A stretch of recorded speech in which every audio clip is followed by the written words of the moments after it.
Hello and welcome to the Vibe Union podcast, chatting with Melbourne musicians, creatives, and keeping an eye on the scene. And I'm your host for this episode, Rhath.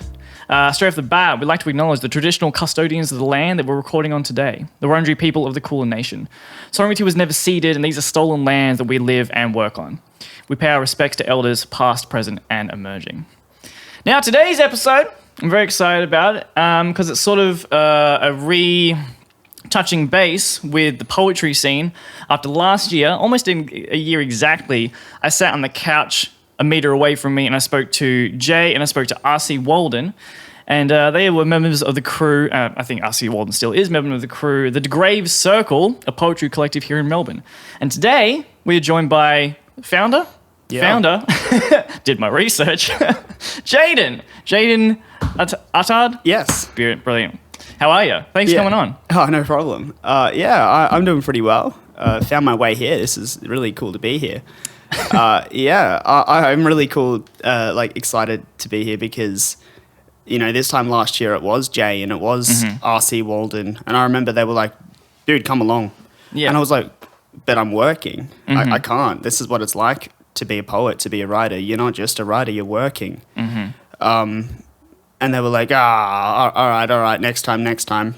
And this is next time, and I'm here alone. And this time, I'm the leader of the pack. So it's really cool, yeah. I think it's a beautiful thing. I think it's a beautiful thing to start, to be, to see how those kind of things evolve and change. I mean, much like Vibe Union has gone through many, many different stages. It's a beautiful part of building a little community like that, because it's not one project. It's not like writing a book. It's not like putting out an album or anything like that where you put all the pieces together and you release it. It's an ever evolving, ever flowing thing, which is really exciting. Oh, for sure. Jaidyn, you are a mainstay at our Poetry Night Talking Blue, which we also have just finished off our first 1 year anniversary 3 weeks ago, which was really cool. So this has been in the making for some time. We are growing, ever growing, and man, Degraves Circle has really been one of the cornerstones of Talking Blue's growth. As well, just to let the listeners know, Talking Blue is a fortnightly gig at Blue Bar in Paran on Chapel Street. We've got musicians providing some ambience for the poets. We've got Jason Voss, director of Vibe Union as well, on the MC skills. It's a great bloody time. Now, you've not recently, a little while back, you released a book. There's a Tale to This City. Yeah. I believe you're working on 2 more. I don't know how much you've already have said about that or how much you want to say about that. I can even edit this if you don't want them announced in any way. That's what this is for. What are you up to? Yeah, okay. Yeah, you're right. So I did, I think going back now, it's been 8 months since there's a Tale to This City released, the book that I wrote last year with Jay and R.C. Walden. That was, great fun, really nice working with the two of them. We learned a lot about ourselves and really came into ourselves as like writers. So I do remember, and this directly links onto what I'm doing today, but I remember the day we launched There's a Tale to This City over Instagram Live. We were in lockdown. None of us could really see each other apart from these pixelated screens. We finish the live stream, and then Jay messages me individually, and he's like, "You and I should write a second something else. We should write, we should do a zine, a 15-page zine." And I'm like, "Yeah, let's do a 15-page zine." We start writing this little zine, and it was very quickly apparent to us it was not going to be a 15-page zine. It was going to be a 30-page zine, and we're like, "Yep, let's do a 30-page zine." And then once we hit about 30 pages, it was very apparent to us that this was going to be a novella. We made it a novella length. And then we realized it was going to be a book. It was going to be a full book. And not only is it a book, it's 3 times the length of There's a Tale to This City. So it's insane. We've got another book coming. Can't say the title just yet, though. I'm totally not allowed. Jay will fly back to Melbourne. He will tie me up, dump me in the Yarra River. Maybe that's a good way to get him back. Yes, yeah. We need him here for the launch of that. That's later in the year. And I do have another one that's another project that's actually coming out much sooner than that, which is my own independent book, my poetry book, which is called The Street Poet. And it's going to, feature stuff from There's a Tale to This City. It's going to feature stuff from my second book, name not announced. It's going to be good fun. Well, that is a beautiful tie-in to one of my questions is you describe yourself as a street poet. And I think we definitely touched on this with Jay and R.C. Walden back in the day. But I'd like to get your thoughts on what that actually means to you compared to, let's say, a normal poet. What is the difference between a street poet and a normal poet? Yeah, sure thing. So I originally started out as kind of like a normal poet, kind of like a romantic, and then I kind of discovered this thing called street poetry that I didn't really discover. I kind of decided to just call myself that, and then I realized there was actually more to it. If you go into Google and search street poetry, street poet, most of the time it comes up with like rap battles and all of this kind of awesome stuff, because that's where it was all at. But I don't rap, I can't rap. But for me, street poetry was to be taken a little more literally. The first things that we were writing about when we called ourselves street poets was going onto the streets and with a notepad and with a pen and noticing the little peculiarities about the streets. There are all these like idiosyncrasies if you just take a moment to just, pause from your life and have a look at what's around you, notice the buildings and the architecture, notice the people and, what kind of mood they're in, notice, has the city been cleaned, is the city filthy, what sort of cars are around, are there police everywhere, what's fashion like, what's changing, and like moods are a big thing, especially with lockdown. So it seemed like the perfect time for this kind of street poetry thing to emerge because, for me, the only thing I could do during lockdowns was go onto the street. I couldn't go see a friend in an apartment. I couldn't go out to dinner, go to a club. I could just go onto the street and walk around on my own or with maybe one walking partner or whatever it was. And that was a perfect time to just look around. We weren't working. We were stuck at home, very little income. So why not just walk around and notice things? And I found it really beautiful. So street poetry for me is just writing about the street. And there is a second element to street poetry. I probably should mention that street poetry is like directly aligned with street art, maybe graffiti if you want to call it that. I don't like calling it that. Yep. But yeah, essentially, once you do write about the street, you then have words to stick up onto the street. So you take from the street, then you then give back to the street afterwards. That's my favorite thing about it. Sometimes it doesn't have to be, writing you've done specifically about the street, but it's still something you can give to the street because, people love it. People love to see it. Had some pretty good, reactions to some of it. I haven't really had any negative reactions to it. I suppose it could be taken away like that. I do hear of people getting criticized for doing it, but in my opinion, it's just beautiful. I don't think there's anything to criticize when it comes to just expressing yourself in the most underground way you can think of. So you would say it's a more observant, while a lot of poetry. I mean, poetry is such a loose term even, and one of the probably the broadest art form you could think of as purely just playing with language, toying like is a piece of yarn. But stupid analogy. But would you say street poetry is much more observant then, rather than looking inwards? Yeah, certainly. And I think if you were to ask Jay the same question, he not so much poetry, but for him it's street writing. And for him, he would definitely say it's observant.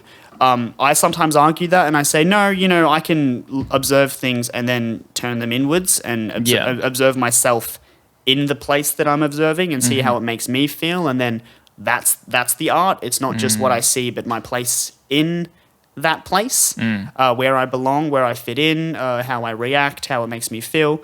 So yeah, it's observant, but it can also be turned interior if that's the sort of thing, if you're an emotional person like I am, then you can totally turn it inwards. I was speaking with Jared, aka Journeyman, aka Mandrill Man, last episode of the podcast. I think that will be in order. I can't remember.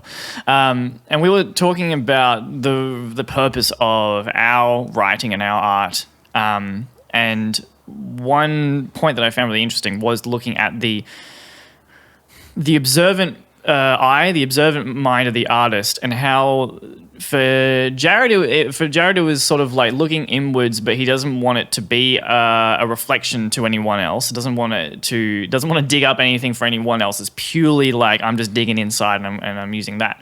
But I point out that like through looking inwards and through creating these portraits, these pictures, it allows people to see themselves in a different light as well, because we are all very similar at our cores, and so you can break those little cycles, those patterns in your mind. And I find that's how I view observant art, of a more looking externally, that viewing the world through someone else's eyes completely changes how you view the world. And with the streets, especially, the streets are this concrete manufactured landscape, but there is this bubbling life there, which often gets criminalized, swept aside.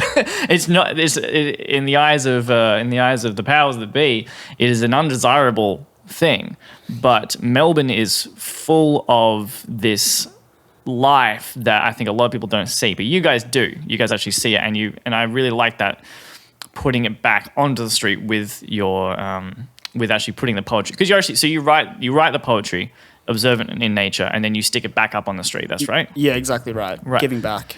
Have you actually had people hit you up about like work they've seen of yours and how it made them feel? Any feedback? Pretty much on a weekly basis at this point. Yeah, cool. Yeah, before it was very stagnant and quiet, but like these days, because I've stuck to it and do it as often as I can, which isn't maybe as often as I would like, but as often as I can. I do get some reactions. I really enjoy hearing what people have to say. Except for this one time, someone ripped one of them up, sent me a photo, and was like, "What is this shit?" And that was pretty funny. I liked that. That was, that reaction actually gave me just as much like serotonin as any reaction could have, to be honest. Have you got that photo? Have you posted that photo? I think I might have maybe put it on the story or something, but I certainly have it somewhere. Yeah, that's amazing. I can't remember where I think this is a very cliche and old quote, but like I think if you're not pissing anyone off, then you're not making art and you're not doing it right.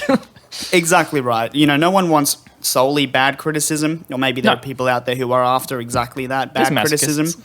Yeah, for sure.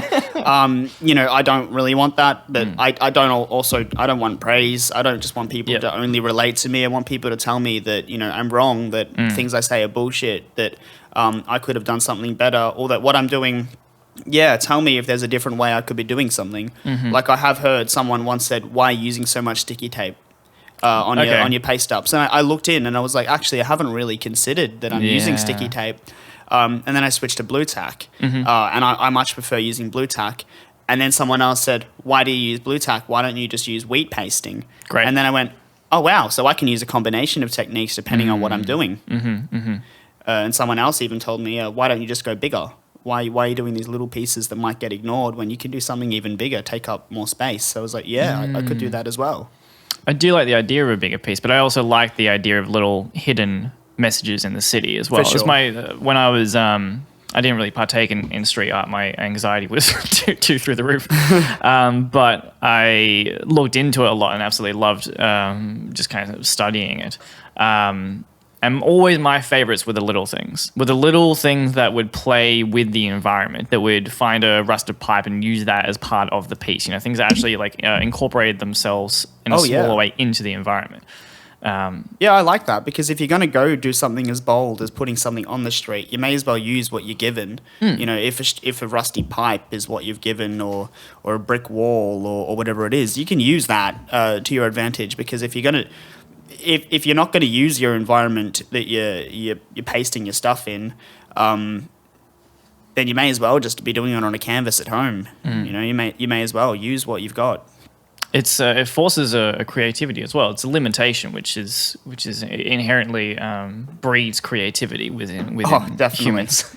I love constrictions. I do love a bit of a limitation, because it forces me to look outside the box. What can I do to get over this little hurdle? Oh, there's the resolution. Let's go. I guess that's how we actually both started our little separate communities, is through that limitation of lockdowns. Because you guys started during lockdowns, right? Yeah, we did. So you met Jay. Did you meet Jay through seeing his work up on the streets? Yeah, that's how we first met. Yeah, and that was I think it was about December 2020. So we'd very much begun to adapt to this kind of lockdown culture. And for me, I didn't react very well to it. I was actually going through a really, really hard time, a bad patch. and I wasn't myself. I didn't know who I was. I didn't really know how I was going to achieve anything, get where I wanted to go. I just wanted to move out of home and meet some new people. Yeah. And then, stumbling across his work, of course, it changed me at the time I needed it to change me, because if I just stayed who I was during these lockdowns, I don't know where I would be right now. It would be an entirely different me. But I did. I found myself by meeting, in particular, Jay. I found who I was, and I've changed my direction entirely, and I love it. Yeah. I love that he came through this city like a gust of wind. He did.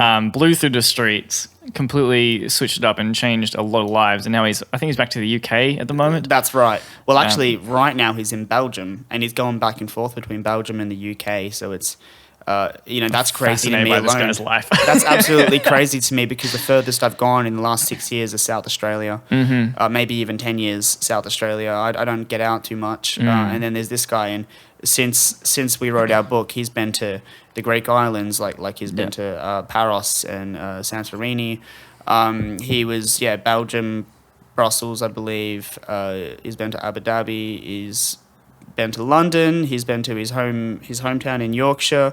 He's going to Manchester at some point. That guy's insane. I'm glad to hear that he's traveling around, but that you guys are still working together constantly. That's really, really cool. Yeah, pretty much. And hopefully we can get him back in the city for the launch of your book. I sure hope so. He needs to finish up with these film jobs he's doing. Yeah. And then, for sure, I need him here. I need to see him again and shake his hand and just see a physical person again, because at the moment he's just pixels to me. How do you feel? So I guess, are you sort of the leader of this community at the moment? Yeah, I suppose so. I know leader and or a role of ownership or leadership of a community is always a weird thing to kind of play with, but I guess the person who's kind of on the ground the most at the moment. Yeah, I would say so. Because, separate from, the things that I do with Jay, my collaborations with Jay, I do have this collective, the Degraves Circle, and that was my collective. I came up, me and a couple others, we came up with the name. We just wanted a place for, punks and edgy people to come together and be like, screw the establishment, let's do it. Yeah. And that was pretty much my idea, to get people together in the first place. Not that it matters whose idea it is, but it is usually, say, for instance, my personal funds going into establishing things.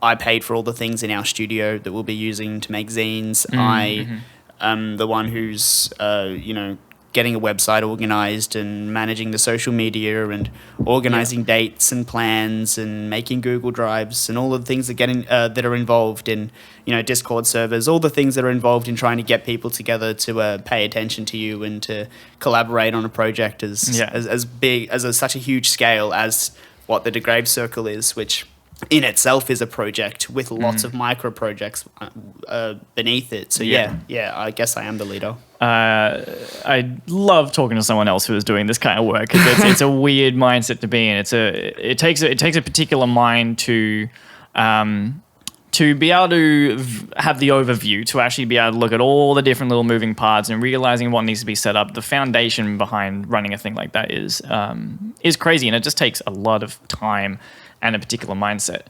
It's definitely true. And also it's really hard to, to manage my own persona, my own kind of like social media presence that I have, and my own projects and artworks that I work on, at the same time as managing this separate entity that almost is its own persona. That's interesting to kind of look at that duality of group and then individual within group, because obviously within this group there are lots of other individuals. Not everyone in the group is even a writer. Some of them are just artists and musicians, and they've got their own, a friend of mine in the group, he's releasing a song in like a week. So he can't always commit to certain things, and that's totally fine because he's got his own life. And then there's me, and I'm doing my own things separately of the group as well. So I've got my own life, but then there's still this entity of a Degraves Circle, of this collective, this clan. How do you kind of navigate that duality between group and solo? Yeah, it is a constant check-in. I think it's one of those things you can't just set your mind to it once and then you're all sweet. Like every day, every month is totally different, and I feel that so much. Last 6 months, for example, for me has been like all vibe union, and then I look back at my own work and go, I haven't done anything. I haven't done anything with that, which is always frustrating. But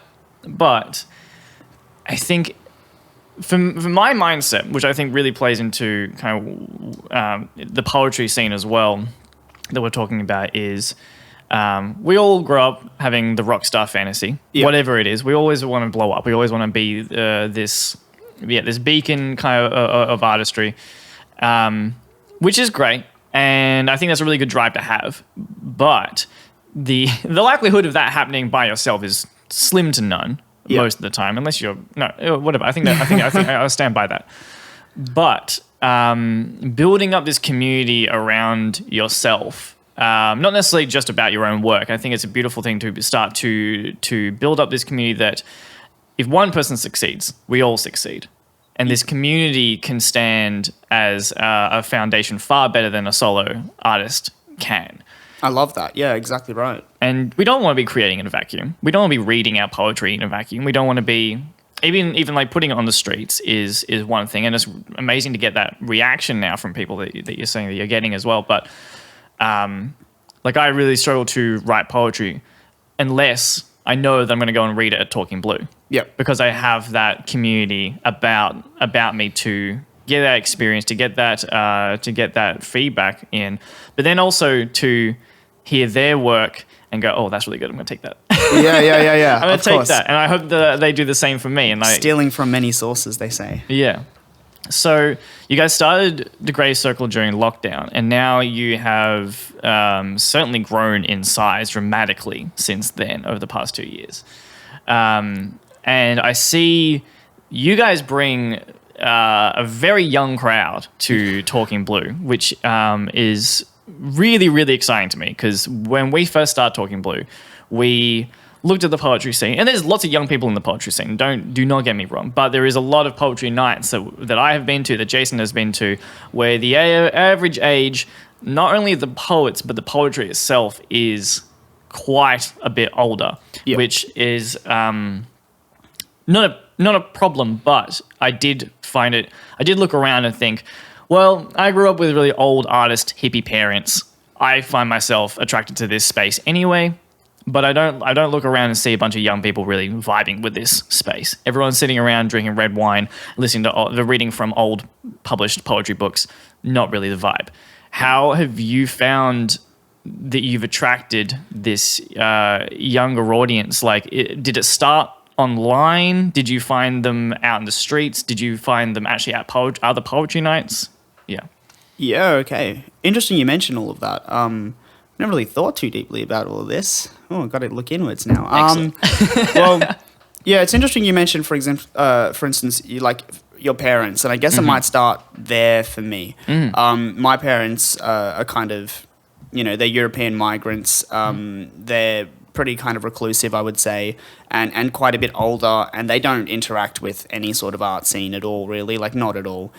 So I was a total contrast to who they were, and so for me, I had to find young people around me that I could connect with, because, like, sure, I love my parents and I connect with them, but I don't connect with them on the same sort of level that I've always been seeking since I was rather young. Very young. I started writing when I was like 7. Wow. So yeah. And so young people for me, I knew I had to find something like, a friend. If it wasn't in high school, it had to be uni. And then at uni, I never actually really made that many friends, to be honest, or the crowd was a little bit older than me by 3-4 years, and I was like freshly 18 at uni. 3-4 years at freshly 18 that's a big jump. Huge difference, huge difference. I did not know who I was. I didn't know how I wanted to dress. I didn't know what I believed in. I couldn't even have told you who the Prime Minister was, most likely, to be honest. It was very much the same at that point. Yeah, exactly. Had to slip something like that in there because of the turbulent times we're in at the moment. But voting time's coming out. Get out and vote, people, please. But yeah, young people. So I guess the first young people that I really started to work with, they were 1 or 2 uni friends. We tried to form a little writing group. It didn't really go anywhere. Like, there was only 2 or 3 of us. We met up maybe twice.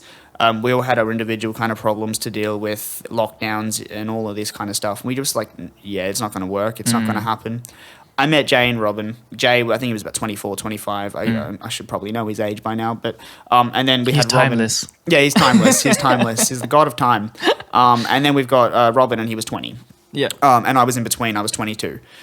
So we were kind of like a nice bridge. The three of us kind of covered a bit of a generation because you got like 20, 22, and about 25. A lot happened in that kind of 5 years in the late 90s, early 2000s. It was big social changes. So for us, we kind of represented something like that. And then, you know, Jay left. Robin's pursuing his own artistic things. He doesn't have too much to do with the Degraves Circle these days. And so with that going on, I needed to find some more young people.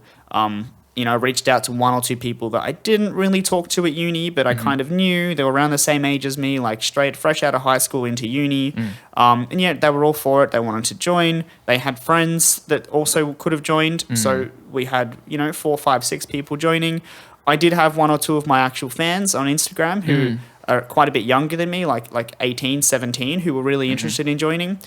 You know, and I was okay with that. These people, you know, they should get to express themselves. They should get to learn from people that are older than them. So, you know, invited them along and they've become part of the crew, part of the family. Got a few people in mind in particular, some of the younger ones.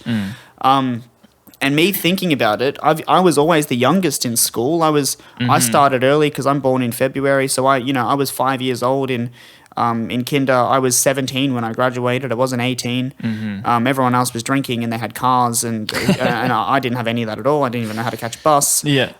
So I was always the youngest. I was the baby. I've always been quite short, quite small. And then now I think if I'm not the oldest in the group, I'm definitely one of the, I'm only 23 and I am one of the oldest in this group.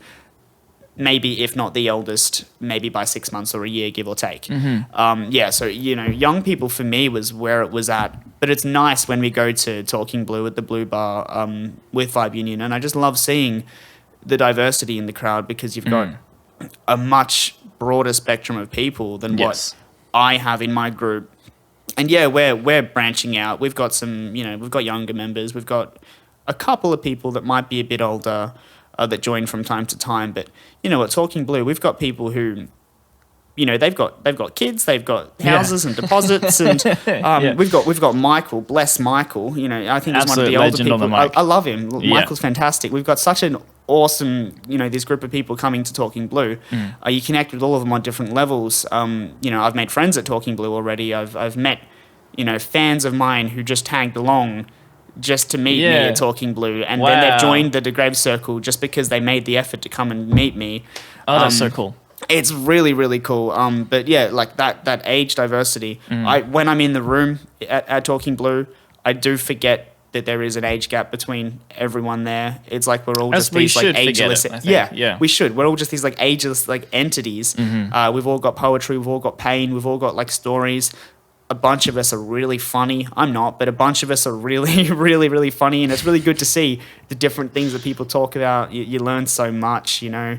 And I imagine if we weren't going to Talking Blue, so many of us would never interact. So many of us wouldn't be friends at uni. We wouldn't have our lives wouldn't have intersected unless maybe one of them was an auntie or a friend of a friend or someone you serve across a counter at a cafe. And that's probably the level of interaction you might have with these people. And here you are in breaks between sessions at Talking Blue, making friends with someone, you know, 20 years your senior, 30 years your senior, and you guys are talking like, you know, you've known each other your entire lives. So yeah, it's really fun to be the young group that goes to Talking Blue because we're just learning from everyone else with these huge eyes in awe of everyone like, whoa, whoa, whoa. Huge eyes and a lot of energy that I mean, we're not drastically older. Like the kind of the average age of the main kind of the people who are kind of behind the scenes in Vibe Union, average age, we're looking at 28 to just early 30s. Yeah. But there's this huge generational gap in some of the older people that come to Talking Blue. I had a point. Right. Because when I've encountered younger poets outside Talking Blue, a lot of it has been through Instagram. There's a lot of young poets on Instagram. And yeah, so I don't want to imply in the slides that like there's not a lot of young people doing poetry. There is. But I am really interested in that gap between the online space. and the way poetry has shifted in the past 2 years, because lockdown has lockdown's been interesting because it's shut down a lot of poetry nights, shut down all events, but shut down a lot of poetry nights. But it also made a lot of people look inwards, and it put a lot of people online. And I think that the poetry scene online has dramatically shifted and grown. I know that you post poetry on Instagram, and you've mentioned TikTok to me before we hit record as well. Like, what is that? How has that space changed in your eyes? And do you actually enjoy that space? Do you prefer that space? Do you prefer the on-stage environment, writing alone in your room? Like, what's the connection between those two spaces? Oh, that's interesting.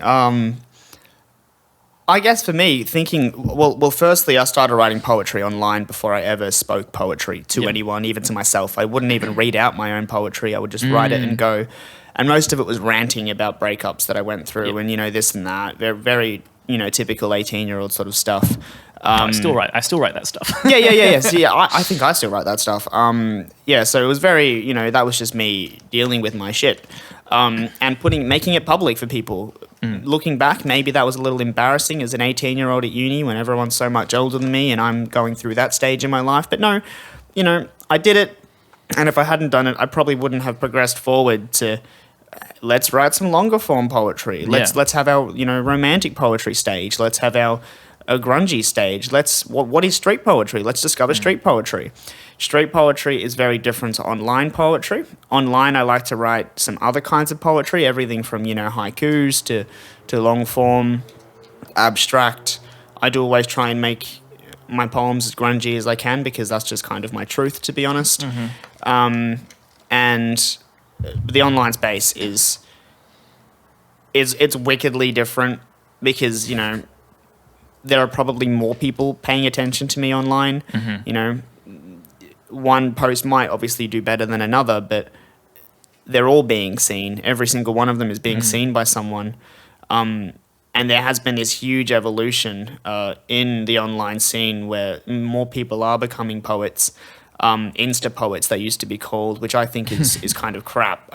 Just makes me think of, some really pulpy, badly edited, published sort of Tumblr post. You got autumn leaves in the background, or you got sunset in the background kind of stuff. And I mean, to a degree, I was part of that at the beginning as well. I was very much involved in that. But that online space has changed considerably. Like, I've done a bit of research, and a lot of it started back in 2012, 2013 with this scene called alt-lit. And they were on Tumblr, and what they would do is they'd be a different bunch of writers and poets, and they'd be boosting each other, where they would just, support each other, publish each other, start their own little publishing houses. Wow. A very beatnik online young person's network. And it all fell apart a couple of years later when heaps of allegations came out about the founders and the leaders, and it just disappeared.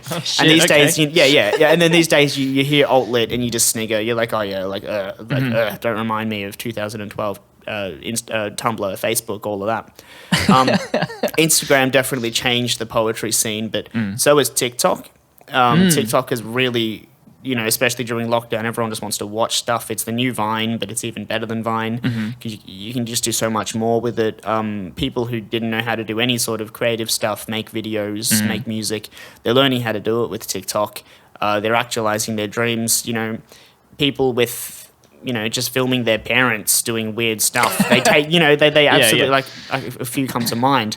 But then there's a little poetry scene that's going on over there. There's like a big book talk scene, but this poetry scene, and I'm still trying to break into it. There are some really interesting people that I've recently started to connect with. Some of them are trying to restart this new wave beat generation online. As young modern writers and poets with much better ideals as people than the beat generation, which I really obviously gravitate towards. And I want to join that bandwagon. I want to be part of it. And this space now looks like videos of people riding the train and walking down streets, and sometimes there's text overlaid on top of them that's reading out some kind of like audio of them reading poetry, or there's music, or there's people turning their poetry into some kind of rap or some kind of spoken word. Don't really know how to describe it, but they're using language and linguistics and, you know, vocal skills and also visual skills, so audio-visual skills, to really bring forward the idea that poetry is not boring. It's not a white page, and it's not just something that you read like Shakespeare. It's not boring. It's actually a really fun kind of medium that more people are dabbling in than they realize. Some people might just make like quotes, and they don't realize what they've done is technically poetry. So it's huge, yeah. Fascinated by that. I've definitely encountered many people. I've invited people to come along to poetry nights, and they're like, I don't like poetry. I don't do poetry. And then I've seen their work. They are scribbling in books and they're writing little things down. I'm like, yeah, you are. Yeah, you are into poetry. You're writing poetry, but they need a different environment, because there is that assumption that it's still an old school art form, which is completely absurd. I mean, as I said, like I do think that it is the easiest medium to start. Yep. I would say it's almost there's technique. Obviously, there are masters, there are master poets, but it's a very subjective medium. And much like talking about the street poetry, how the also coupled with the graffiti, like that limitation of trying to actually incorporate it into the streets. It's fascinating to see how things are shifting. Tumblr was a longer form, I believe. I spent a lot of time on Tumblr back in the day. I had a Jack White appreciation blog. Oh, wow. Jack White's Big Muff. Shout out to myself. It was great. And then, but Instagram, I found really difficult. I didn't write like super long poetry, but it is a medium that kind of wants you to write very short form stuff. So I haven't actually encountered anything on TikTok, but I'm fascinated by that, where again it's still a minute length. And it's 3 minutes now, actually. Oh, 3 minutes. Okay, yeah, cool. Even better. Okay, so it's 3 minutes. Now, the length might be 3 minutes, but the attention span of the average user on TikTok is not 3 minutes. And how do you... Yeah, I don't know. Do you see people, like, are they trying to be more... grab your attention in those first 2 seconds? Or is that... Or have they got their own little niche where they can be a bit more malleable in the way they use that space? Yeah, this is really good stuff that we're getting into right now. So this is all the technicals. Thinking about it, it's definitely the first second or two that grabs people. So, you know, I might be cutting a video together and I might be starting on a boring shot, and then I'm like, no, it needs to start on the best shot. I don't want that to be the case. I want it to, climax with the best shot, but I can't do that because no one's going to stay around for the climax. It needs to start with the punch. I just understood why movie trailers do their little mini trailers at the start. I hate it so much. It drives me nuts. Right. But I get it. It's true. That's so annoying. It's actually really interesting that if you look at, like, these days especially, if you look at trailers, ads on YouTube and things like that, they're often 15-second ads. Yep. Usually within the first 15 seconds, the first main quote has been said. The first hook has happened. There's been an explosion. Exactly. They want the big thing to happen before you skip to grab your attention. And it's very similar on TikTok, where you want to grab someone's attention because we just scroll and we scroll and we scroll. No matter how many, timers that we put on ourselves. Like, I've got one where if I'm on TikTok for an hour, it tells me to get off. Yeah, nice. I don't ever. But I've got one just in case I decide I will one day. And so...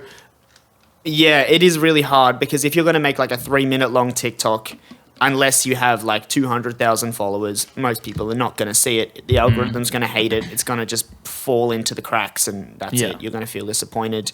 Not that it's about the views, but at the same time, it kind of is about the views. That's why you're doing it. If it's not just for you, it's also about who you want to see it. So I have been recently experimenting with these like 5-6 second TikToks. Okay. If they're not funny, then they just look nice, and if they don't just look nice, then maybe they're appealing to the audiences that comes up on my For You page, which tends to be people with like ADHD and all this kind of stuff, which is very much relevant to this 7 second kind of scrolling thing that we're talking about. Because I myself, I have ADHD and I struggle to concentrate. I read short books if I can help it. I watch short TV shows if I can help it.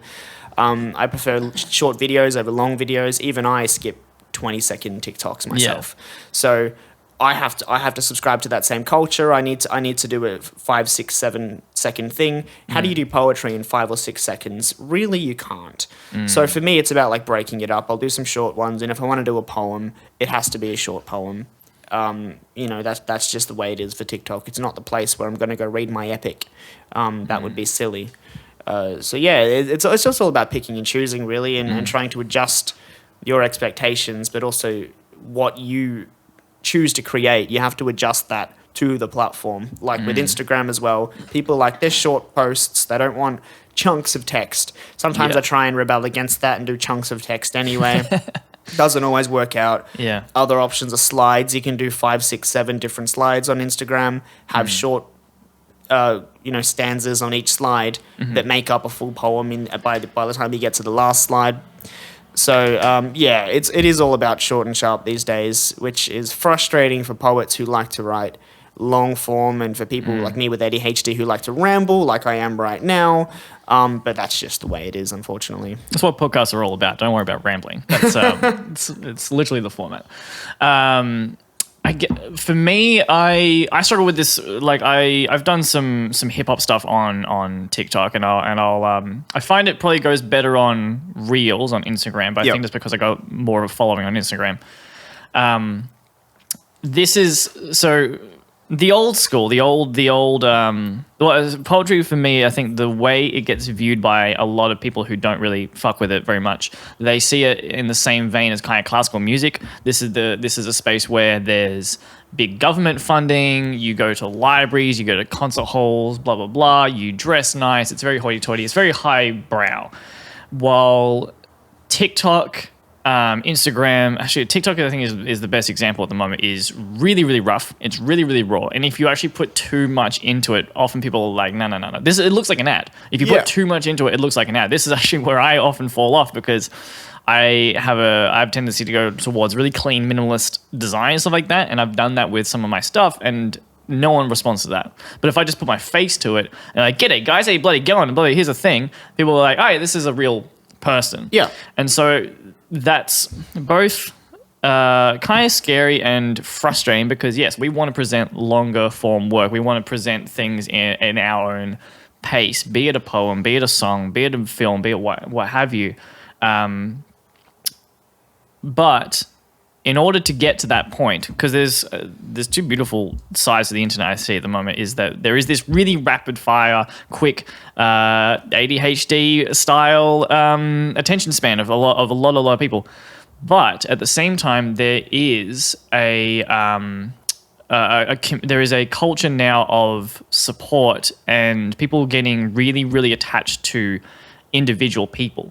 And so that's why things like Patreon can exist, because people watch your content for a little while and then go, I'm going to support this person kind of regardless of what they do, because now I'm indebted to the person, or at least the character that you've presented. Yep. And so do you find now that you're selling, because we are selling to a degree, or at least marketing, we are selling. It is the space. And I don't think it necessarily detracts from the artwork either, as long as you stay true. Like some people just do it for the algorithm, and that's also fine. That's fine. But using same as working within the confines of the streets. I think working within the confines of social media and actually playing to its strengths is actually just a different way to force your creativity, to change it up. But do you now find that you are selling more yourself, your character, who you are, versus selling your poetry? Definitely, because when I first started Instagram, it was all just white posts, black text. No one knew who I looked like. I'm pretty sure I even changed my name on there. I was very anonymous. It was very mysterious and romantic to me. I loved it. Didn't want certain people to find me. Didn't want my parents to know I wrote poetry. All of that kind of stuff. It was always very sheltered. Me, and then I met Jay and Robin, and they're all over the social media. Robin's got a YouTube channel, and Jay's putting his face all over the place. He's got such a distinctive face. And that's how I recognized, every time I saw one of his posts or one of his things on the street. I saw his face. I saw his eyes. I knew exactly what he looked like. I knew how he dressed. I knew how he spoke. And that's how I remembered him. He wasn't just another post that got drowned out by everything else. So I did the same. I put myself forward, started using my face, started using my voice. And by doing that, by bringing myself to the character that was online, it was a 2D character with a face, with a costume, with some words, and no interior. So then the interior had to start coming out, and I had to start being a little more personal and going, yeah, okay, I've got ADHD. Okay, yeah, I've got depression. Okay, yeah, I feel this and I feel that, and I've got a cat and I've got a partner, and I just moved out of home, and I'm Italian, and I'm this and I'm that. And suddenly I had to start really bringing myself out there. Very little of it is a persona. It's actually extremely honest on my part. I do just let it all go because it's like a diary. My diary would know the same thing that my head knows. And essentially that's what I'm trying to do as hard as I can with the online spaces, with TikTok, with Instagram, even YouTube. I do want people to know me. I do want to be known. I don't want to be too mysterious. I think, there's always an element of mystery to poets. There's always an element of mystery to artists or to anyone, really, especially if they hold back. And yeah, sure, I do hold back. I don't tell everyone everything I'm thinking and feeling. I could never possibly, we've all been through so much as people with not just lockdown, but before that, mentally, physically, lives change, families change, friendships change, your beliefs change, all of these things that influence you change. And you can only give so much of that to other people. But for me, I am giving some of it to other people. I'm giving myself away. And I guess that's what the book I'm writing at the moment, the street poetry book, which is called The Street Poet, it sounds on the outside like it's going to be very exterior. It sounds like it's not going to be much about the street poet, but actually it's going to be about what the street poet does. And in a sense, that is true. But I called it The Street Poet and not street poetry for a reason. It is very much about who I am as a street poet, how street poetry has changed me, and my journey from, overcoming paranoia, getting used to walking around the streets, because I actually used to walk around the streets with my head down. I didn't want to make eye contact with people. I didn't want to see billboards and posters and signs and buses. I just didn't want to look at anything, just look at my feet and get to where I'm going. And I don't do that anymore, but it's such a big journey to go on. So I had to unleash all of that to realize maybe my flaws, or to realize my presence, because, actors have a presence and musicians have a presence and YouTubers have a presence, and we know about these things. I can think of a YouTuber and I can name their partner and I can name their cat and I can see what their living space looks like, and I know what video games they play and what music they listen to, and these are very intimate things that usually only our friends might know or our families might know. And in this day and age, we're all just sharing all of this stuff with everyone, and we're just being a little more unhinged about the way we go about things, the way we share things. Even on TikTok, there's this huge culture of people just talking about mental health and all this stuff, and I think that's fantastic. Yeah. I love it because people they don't feel alone. I realize things that I'm dealing with, there might be 100,000 other people also dealing with it, and they live in the same city as me. So yeah, that's what I'm trying to do. I just want to connect with other people, and I don't think you really can connect with other people if you're going to be this anonymous, mysterious sort of person like Banksy or something. Who the fuck is Banksy? Like I don't know.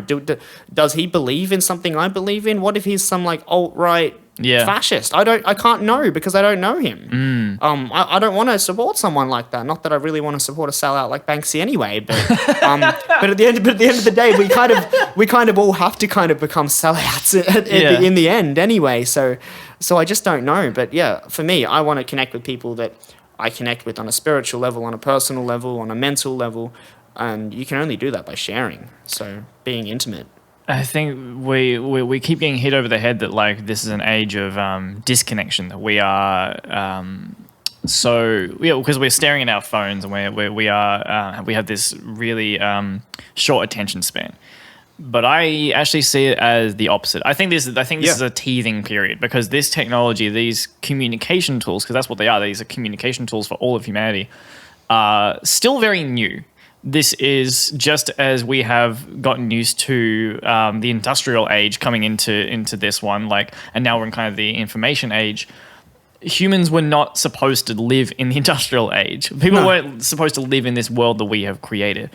But we are so extremely adaptable, and I think we're just kind of figuring this shit out. But I think it is just as simple as that. Especially during lockdowns, we just desperately wanted to connect to people. Yeah.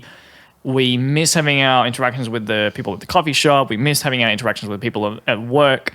And I actually think through living online, we've actually spoken probably less bullshit. Yeah. We would have our small talk with the person at the coffee shop. We'd have our small talk with the people at work. And now that we have to actually put ourselves online, we realize that people don't want bullshit. People don't want the small talk. They want the real person. And I think it's really exciting. I think especially, I totally agree that like with YouTubers, we know those people. We don't know those people, but we know those people. They share a hell of a lot more than you would expect. And it also, an example I would actually give is like Anthony Fantano, is he puts a lot of his views out online. He puts out his veganism, he puts out his activism, he just puts out his personality. And because I see that, when I then watch his reviews of music, I then go, I have a gauge of where he's at. And so I can actually, if he hates an album, I feel like because he hates that album, I think I might like that album. Yeah. Or if he likes an album, I might take it with a grain of salt, which is actually, that's not true because I pretty much fuck with his opinion on most things. I am just an Anthony Fantano fanboy. But once you know that person, it totally changes how you see their art, which reviews are perhaps an interesting example, but I think this is an exciting time to actually show people who is behind the poetry, and through that, their lens will change of how they're reading your work, which, for better or for worse, I think is a really cool thing. I think it's a really interesting thing, at least. Yeah, I see it like that as well. And I've met artists and work with artists who are very cold with their audiences. They don't share things about themselves. You might look at them and think they're all put together, but they've got their own mental things to deal with. They've got their own challenges. They might have financial stress. They might have, family stress, relationship stress. You just don't know these things. On the one hand, you can ask, is it necessary to know those things to support someone? But then on the other hand, by someone hiding so much of their lives, are you supporting someone who's problematic? Are you supporting someone who's trying to hide something because they're running away from something? And are you just their escape? Poetry used to be an escape for me. These days, it's not just an escape. It's like a lifestyle. If I'm going to make it a lifestyle, I need to be true and honest with myself, with my audience, with everyone around me. I'm not going to lie. I'm not going to say I'm someone I'm not. I'm just going to be myself.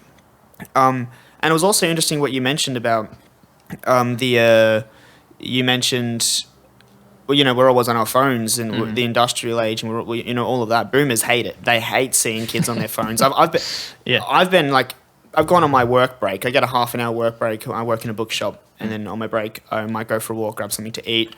And as soon as I walk out of the store, out with my phone. Yeah. Usually I'm messaging my girlfriend. Usually maybe I'll check TikTok. I might even have to be writing up an email for more work stuff outside of work. Yeah. And as I'm doing that, I might be walking and on my phone, and I'll have a boomer walk past and be like, bloody kids in their phones. And I'm like... Is that a real interaction it genuinely happens. And I'll just be like... Fucking hell.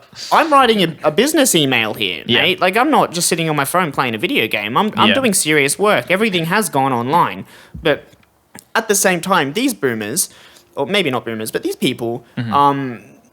they would have been watching television when television came out. They read the newspaper. These are things that they hyperfixate on, that they watch, that they enjoy, consume on a daily basis. Yeah. But there's very little choice in those things. Like, especially when, TV was first came about, when it was first, you'd have like one or two channels, and then then Foxtel and all of that came about, where you could choose a bunch of channels. And now Netflix, you can watch any movie at any time that you want. YouTube, you can watch any topic that you want to talk. Like, it doesn't have to be one or two topics that you don't care about. It can be exactly what you're after to fulfill yourself, to develop yourself, to entertain yourself. So you have this level of choice now. Why would you not use that? You know, of course, if you've got this device in your pocket that can show you exactly what you want to see, you're going to go and do that. You're not going to go and read a newspaper when you can get the same thing on your phone. If you want to read specifically about Scott Morrison, you can Google his name and read about him without having to see things about Hollywood in a magazine, without having to see other things that aren't important to your life. You can now actually hyperfixate or fix your attention on the thing that you're after without being distracted by these other things, because you do have that choice in your hand. So yeah, you know, there's that element as well of having an online presence where you can just pick and choose your community. I don't have to, you know, I used to be on Facebook a lot back in the day. These days, not so much. Maybe I keep it around for my family, but I used to scroll and I used to scroll and I used to scroll and scroll and scroll and just see dumb stuff I didn't care about. This person's made this to eat. This person's had a baby. This person's done, and I just... It's nice to share those things with people. It kind of begins to feel a bit like Flickr or something, you know, just these sort of like photo album places. But I want to tailor my experience, you know. If it's poetry I'm after, I'm going to go seek out #poetry. If it's videos about street art I want to watch, I'm going to search street art. I don't want to go and see, you know... I'm not much of a gamer myself, so I'm not going to be searching gaming things. They're not going to come up on my For You page because I don't really game. So you do have that tailored, altered choice that you get to make online, and I think other generations might not understand that, but if they were young, they would be on the bandwagon as well. Or if they were, maybe if they were creatives, or if they were influencers or artists or actors or any form of person who needs to have a social media presence, which is hugely important in this day and age as a creative, then yeah, they would want that choice, they would want that community, and they wouldn't be calling people out for doing those things. Although, you know, massive respect to people that stay offline, that, you know, those people tend to be more in touch with their spirituality a lot of their time. They tend to be, you know, much less distracted. They have simple goals, they reach their goals.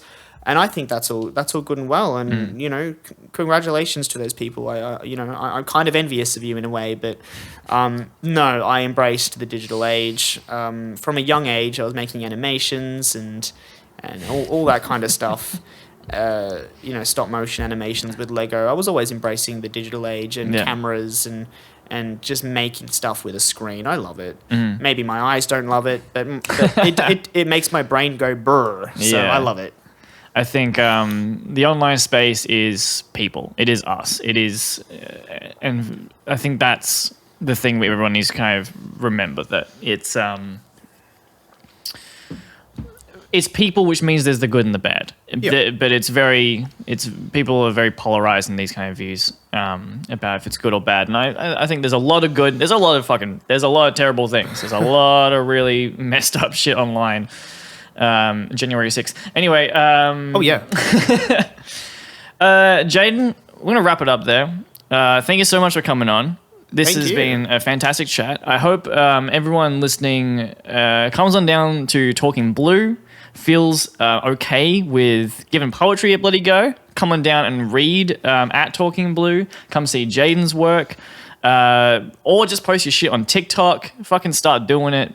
Get involved. Is there anything else you want to bloody talk about or mention, plug away before you finish up? No, I just want to say, if you do end up coming to Talking Blue, come and talk to me.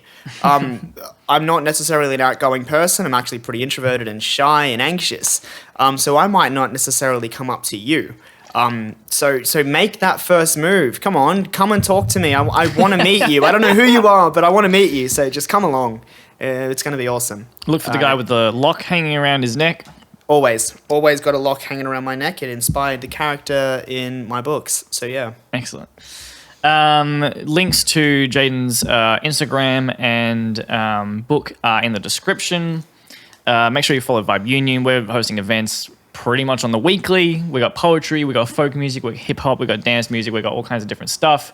This podcast, we got a new series coming out called VU Tones, or just called Tones. It's essentially our own little tiny desk. That is on this YouTube channel. I guess you could be listening on Spotify. Check out our YouTube channel. There's a lot of really cool, exciting stuff. And hit us up, vibeunioncollective@gmail.com if you want to be involved, if you're looking to be involved with our events, if you're looking to be put on events, if you want to be on this podcast, if you're a Melbourne creative, hit us up. We got a lot of cool stuff going on. I've been Rhath. Jaidyn, thanks so much once again for coming on. Thank you for having me. That's it, baby. Vibe Union Podcast.